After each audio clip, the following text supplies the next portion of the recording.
we've got a number of owners and operators and employees of SMMEs on the webinar.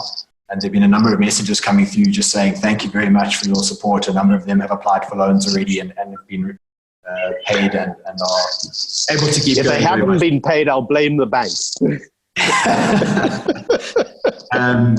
We do have a few questions around administrative stuff, sort of around the loans and operational. Who should people direct queries to, Jonathan? So in the first instance, to their banks, because they are our agent. The bank itself is basically the guardian of distributions. The critical thing is we're running on a first-come, first-served basis, and once the full 1.12 or however many, whatever the gross quantum of funds in the South Africa Future Trust is fully committed, we're done, and we can't do any more. Notwithstanding that, we're certainly, as I said already, looking to raise additional money from the private sector. And in an ideal world, government would see the efficiency and efficacy of this platform and may end up choosing to use SAFT, or certainly the mechanisms that SAFT has pioneered, to access this community who are basically outside the existing structures of the social security of South African society, in this space where their income dries up, whether it's inability to access UIF or whatever. And I mean, the president announced whatever it was, the 350 Rand a month gift outside of UIF. It's not enough. You can't live on 350 Rand a month. It's a start, but if a lot of those people, whether they're sole traders or whomever, could access a channel where effectively the banks are getting to a point where they've got a 4-day turnaround now on average, maybe a little bit longer for some of them, but basically a 4 to 5 day turnaround. And there were more funds available, we could reach a lot of people very quickly. And that, to my mind, is what South Africa needs right now. If there are people on the call, I think there are a few who would like to donate. Where do they direct themselves? How do they go about that?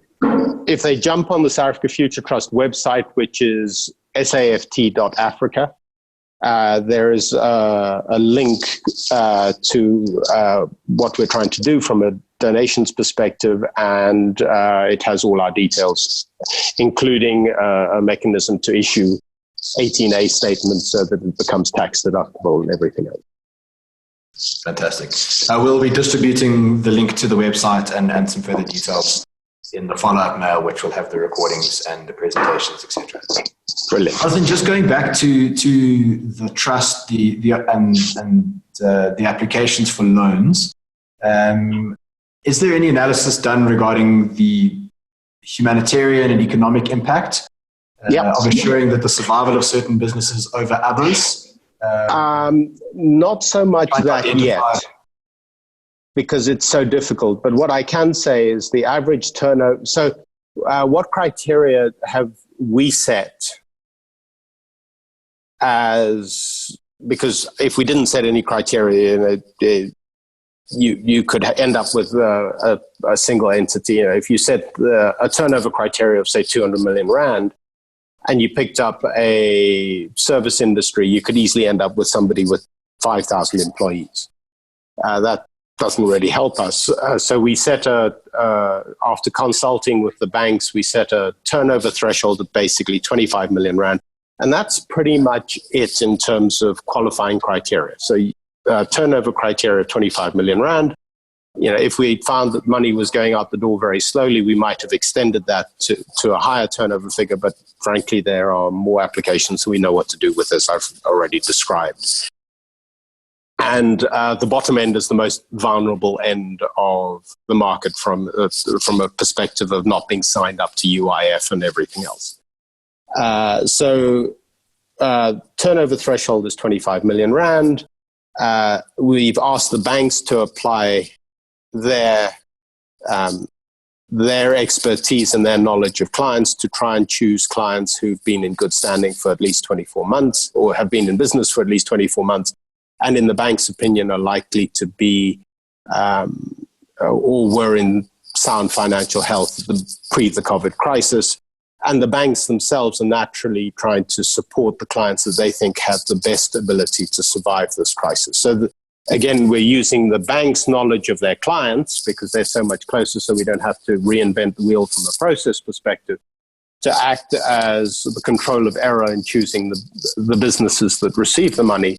We're asking the SMMEs to act as the control of error in terms of which employees gain benefits. And then the employees themselves, we believe, in receiving this, what is for all intents and purposes to them nearly a gift, because there's no liability to the individual, will derive a great loyalty to the business that has been able to secure this income for them. So they'll go back to them when the economy unlocks, and that will help those SMMEs come back to the market more quickly than others. How bad do I think it's going to be? I suspect we're going to have a bad loan book, at least at 25%. I hope it's not greater than 50%. Have you seen any sort of major sectoral mix amongst the recipients of funding? And from this, have you got a view on the industry's hardest hit?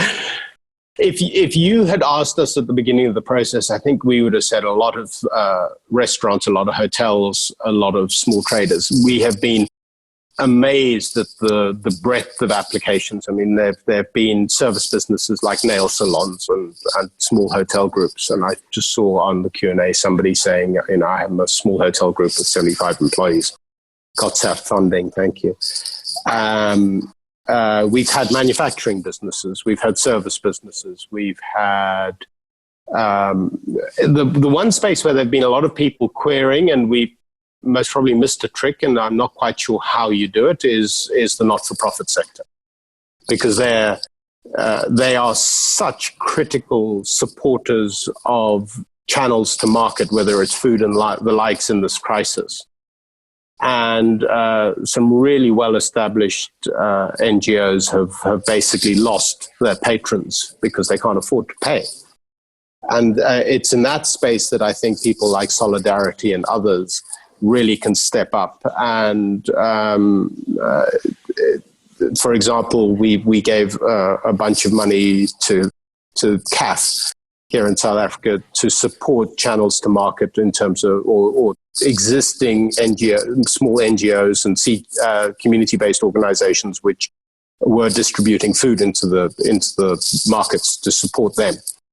And that was outside of the South African Future Trust. And I hope that others, in so much as they can find a cent to spare, and I know how difficult it is in these crazy circumstances, recognize that we need to really ensure that all of our channels remain open for as long and as possible, as effectively as possible.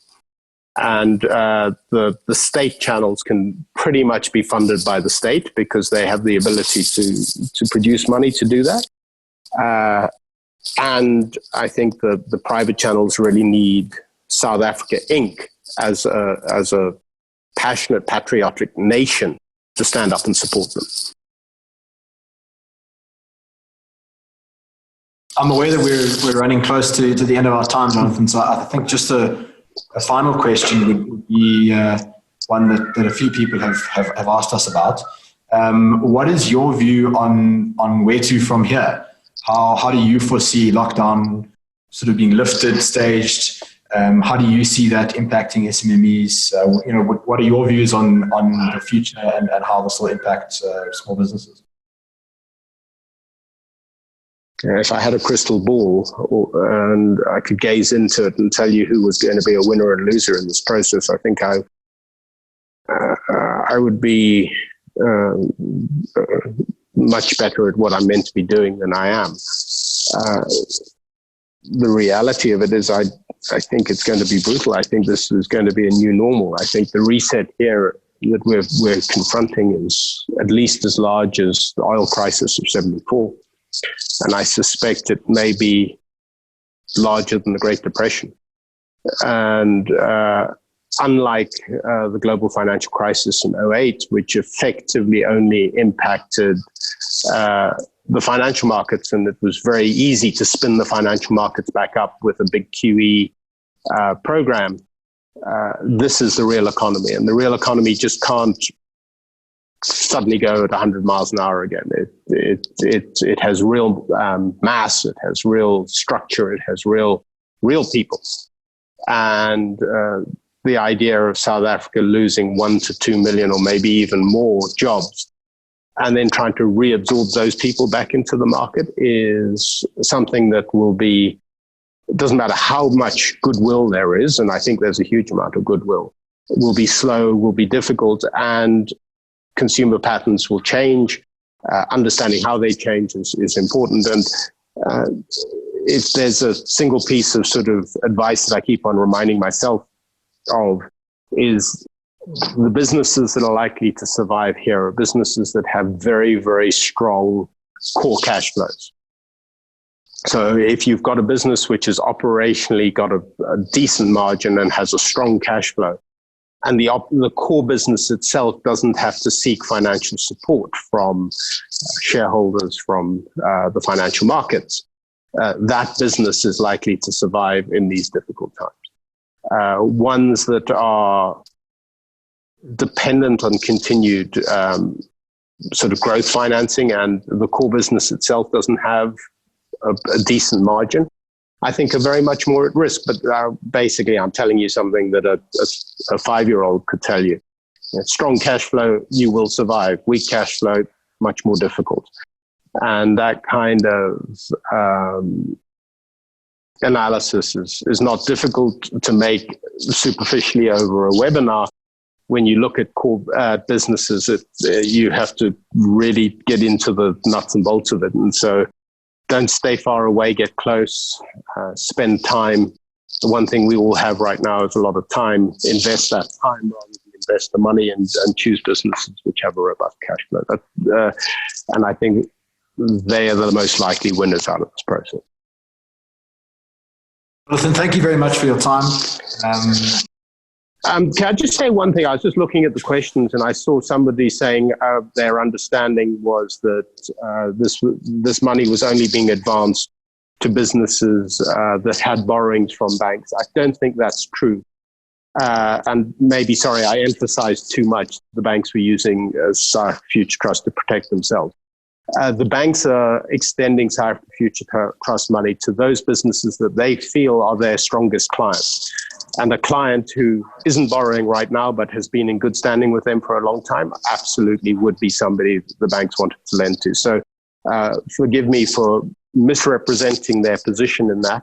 They're lending to the South Africa Future Trust is lending through the banks to any and all businesses that were in good standing pre-COVID, that the banks themselves feel were in good standing, because frankly, we don't have a staff and we wouldn't know how to begin to process those things. So we have to rely on somebody, and we've chosen the banks to do that.